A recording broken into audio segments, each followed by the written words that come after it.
Persian empire का capital मदइन, जो एक जमाने में दुनिया की सबसे ताकतवर और रिच सिटी थी, और इस सिटी के सेंटर में पर्शियन बादशाहों का मशहूर व्हाइट पैलेस था। और इसी महल के अंदर पूरे पर्शियन एम्पायर के खजाने पड़े हुए थे। जंगे कादसिया जीतने के बाद अब पर्शियन एम्पायर में मुसलमानों की फौज अपने खलीफा उमर बिन खत्ताब के ऑर्डर्स का इंतजार कर रही थी कि अब यहां से आगे उन्हें क्या करना चाहिए। तो हजरत उमर रज़ियल्लाहु तआला अन्हु ने मदीना से 2 लेटर्स भेजे। रोमन एम्पायर की फौज को जेरूसलम की तरफ जाने का हुक्म दिया और पर्शियन एम्पायर की फौज को ऑर्डर्स दिए कि अब तुम लोगों ने तब तक नहीं रुकना जब तक इस एम्पायर के कैपिटल मदइन को फतह ना कर लो। तो मुसलमानों की फौज साद बिन अबी वकास की लीडरशिप में फुल स्पीड पर्शियन एम्पायर के कैपिटल की तरफ बढ़ने लगी और मुसलमान 100% श्योर थे कि वो इस सिटी को जरूर फतह करेंगे, क्योंकि इस सिटी के फतह के बारे में इस सब से बहुत साल पहले रसूलुल्लाह सल्लल्लाहु अलैहि वसल्लम ने पहले ही बता दिया था। जब रसूलुल्लाह सल्लल्लाहु अलैहि वसल्लम मक्का वालों के बहुत जुल्म के बावजूद उन्हें इस्लाम की तरफ बुला रहे थे, लेकिन अब आप सल्लल्लाहु अलैहि वसल्लम के चाचा अबू तालिब की वफात के बाद अब उनके लिए मक्का में रहना बहुत ही डेंजरस था। तो आप सल्लल्लाहु अलैहि वसल्लम मजबूरन अबू बकर रज़ियल्लाहु तआला अन्हु के साथ मक्का से छुपकर मदीना की तरफ रवाना हुए। और उनके जाते ही मक्का के लीडर अबू सुफियान ने यह ऐलान किया कि जो भी इन्हें जिंदा या मुर्दा हमारे पास लेकर आएगा उसे हम 100 ऊंटों का इनाम देंगे। अब जब आप सल्लल्लाहु अलैहि वसल्लम और हजरत अबू बकर रास्ते में थे तो इन्हीं 100 ऊंटों की लालच में एक आदमी सुराका बिन मालिक इनका पीछा करने लगा। लेकिन जैसे ही सुराका उनके करीब पहुंचा तो उसका घोड़ा अचानक रुक गया और उसकी बहुत कोशिश के बाद भी वो घोड़ा अपनी जगह से नहीं हिला। आखिर आप सल्लल्लाहु अलैहि वसल्लम ने उसकी तरफ मुड़कर देखा और कहा, सुराका, वो क्या दिन होगा कि पर्शियन बादशाह के कंगन ब्रेसलेट्स तुम्हारे हाथों में पहनाए जाएंगे। सुराका ये सुनकर हैरान रह गया कि खुद तो इनके पास कुछ है नहीं और बातें पर्शियन बादशाह की खजानों की कर रहे हैं। लेकिन अब कुछ ही सालों बाद उमर बिन खत्ताब की खिलाफत में मुसलमानों की फौज पर्शियन एम्पायर के उसी कैपिटल की तरफ बहुत तेजी से बढ़ रही थी। लेकिन पर्शियन एम्पायर के कैपिटल मदइन को फतह करना कोई आसान काम नहीं था, क्योंकि कादसिया के मैदान से जितनी फौज भाग कर आई थी वो इसी किले में मौजूद थी। और इस पूरी पर्शियन एम्पायर का यंग बादशाह यज़दिगर्द भी इसी शहर में अपने व्हाइट पैलेस के अंदर बैठा हुआ था। और सबसे बड़ा मसला ये था कि इस सिटी मदइन के सामने द फेमस टाइग्रस रिवर बह रही थी और पर्शियन फौज ने मुसलमानों के पहुंचने से पहले इस दरिया के ऊपर बने हुए ब्रिज को जला दिया था और सारी कश्तियों को अपने साथ दरिया के उस पार ले गए थे। तो जब मुसलमान यहाँ पहुंचे उनके पास और कोई चॉइस नहीं थी, तो वो यहीं पर काफी अरसे तक बैठे रहे और किसी तरह इस कैपिटल तक पहुंचने की प्लानिंग करने लगे। नाउ पर्शियन बादशाह ये सब इसलिए कर रहा था ताकि वो इस सिटी के सारे खजानों को जमा करके यहाँ से भाग जाए और मुसलमानों के हाथ यहाँ कुछ भी ना है। जाने से पहले यज़दिगर्द ने मुसलमानों के जनरल साद बिन अबी वकास की तरफ ये ऑफर भेजी कि अब तुम लोग और बस करो, अब तक जितने इलाके तुम लोग फतह कर चुके हो वो सब तुम्हारे हुए और अब बस हमें और आराम से रहने दो। साद बिन अबी वकास ने यज़दिगर्द की ये ऑफर मदीना में अपने खलीफा उमर बिन खत्ताब की तरफ भेजी। लेकिन ऑफ कोर्स उमर रज़ियल्लाहु तआला अन्हु ने ये ऑफर रिजेक्ट कर दी, क्योंकि हजरत उमर को पता था कि अब ये लोग सिर्फ हमारा टाइम वेस्ट कर रहे हैं और जैसे ही इनको मौका मिलेगा ये दोबारा मुसलमानों पर हमला करके ये सारे इलाके छीन लेंगे। अब इस सब के दौरान मुसलमानों का काफी टाइम वेस्ट हो चुका था और यज़दिगर्द ने इस टाइम को यूज करके मदइन के ऑलमोस्ट सारे खजाने जमा कर लिए थे। और सिर्फ 3 दिन बाद यज़दिगर्द इन सारे खजानों को साथ लेकर इस सिटी से भागने वाला था।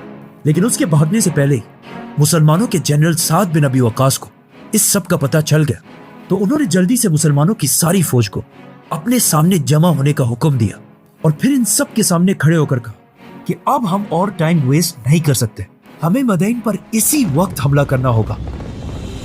तो अब तुम सब में से कौन है जो सबसे पहले आगे बढ़कर इस टाइग्रस रिवर को क्रॉस करे? लेकिन कश्तियों के बगैर सिर्फ घोड़ों पर यह रिवर क्रॉस करना बहुत ही मुश्किल काम था, क्योंकि टाइग्रस रिवर दुनिया के बड़े रिवर्स में से एक थी और इसकी डेप्थ भी बाकी नॉर्मल रिवर्स से बहुत ज्यादा थी। लेकिन इस सब के बाद भी मुसलमानों की फौज पीछे हटने के लिए तैयार नहीं थी और साद बिन अबी वकास की बात सुनते ही आसिम बिन अम्र मुसलमानों की फौज से सामने आए और कहा, सबसे पहले मैं इस रिवर को क्रॉस करूंगा। और आसिम बिन अम्र के साथ साथ 600 और जवान भी इस दरिया में कूदने के लिए तैयार हुए, जिनमें से एक आसिम बिन अम्र के भाई काका बिन अम्र भी थे। ये 600 आदमी मुसलमानों की फौज से आगे बढ़े और बिल्कुल दरिया के करीब आकर खड़े हुए। ये सारे काफी देर तक इस दरिया को बस देखते रहे, क्योंकि इन सबको पता था कि इस दरिया को क्रॉस करने के चांसेस बहुत ही कम है और हो सकता है दरिया के उस पार पहुंचने से पहले ये 600 मुसलमान इस दरिया में डूबकर मर जाए। आखिर काफी देर इसी तरह खड़े रहने के बाद आसिम बिन अम्र ने अचानक आसमान की तरफ देखा और कहा, कुल्लु नफ्सिन ज़ाइक़तुल मौत, मौत तो एक दिन हर इंसान को आनी है। और ये कहते ही ये सब दरिया में कूद पड़े। बदाइन के लोग जिन्होंने अपनी पूरी जिंदगी इसी दरिया के पास गुजारी थी, उन्होंने ऐसा मंजर अपनी पूरी जिंदगी में इससे पहले कभी नहीं देखा था। और इन 600 मुसलमानों ने इन सब की आंखों के सामने मिराकुलसली इस दरिया को क्रॉस कर लिया और जाकर दरिया की दूसरी साइड को सिक्योर कर लिया।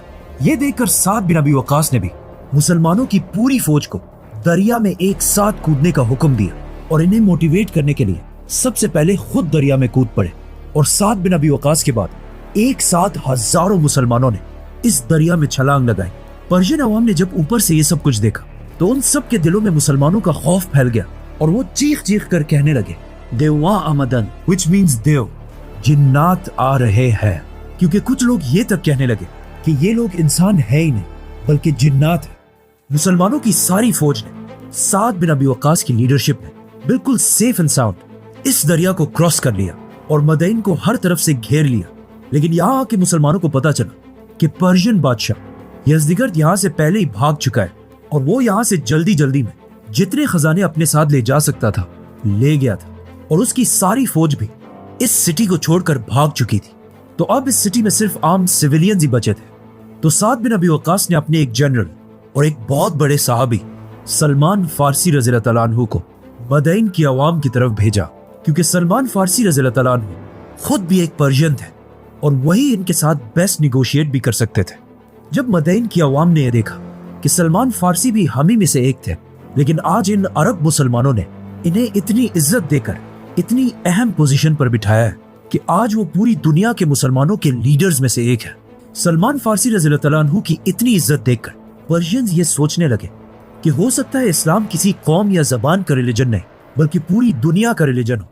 इसीलिए पर्शियन एम्पायर के इस अजीम कैपिटल ने, जिसे पिछले 800 साल से कोई फतह नहीं कर सका था, मुसलमानों के सामने बगैर किसी जंग के सरेंडर कर दिया।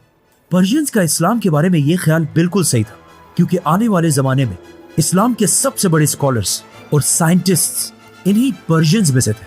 और आज भी पर्शिया, ईरान इस्लाम के सबसे बड़े किलों में से एक है।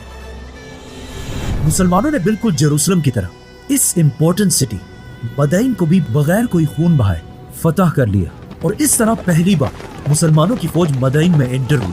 मुसलमान यहाँ की लंबी लंबी बिल्डिंग्स को देखकर बिल्कुल हैरान रह गए, क्योंकि उन्होंने इससे पहले इतनी मॉडर्न सिटी कभी नहीं देखी थी। साद बिन अबी वक्कास सीधा इस सिटी के सेंटर में किसरा के व्हाइट पैलेस के अंदर गए। इस व्हाइट पैलेस के रुइंस आज भी दुनिया में मौजूद है, जिसे देखकर इस बिल्डिंग की ग्रेटनेस का पता चलता है।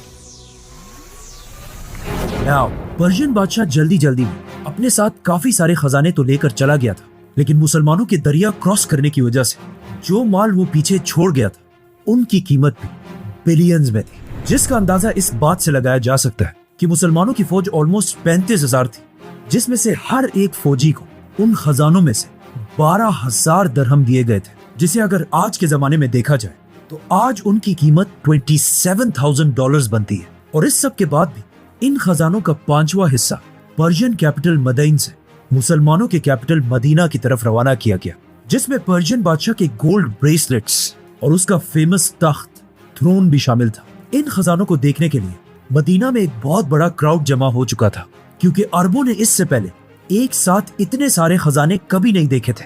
जैसे ये खजाने मदीना पहुंचे, वहां खड़े सारे लोग पर्शियन बादशाह के तख्त को देखकर बिल्कुल हैरान रह गए, क्योंकि ये पूरा का पूरा तख्त तो गोल्ड से बना हुआ था और इस तख्त के सामने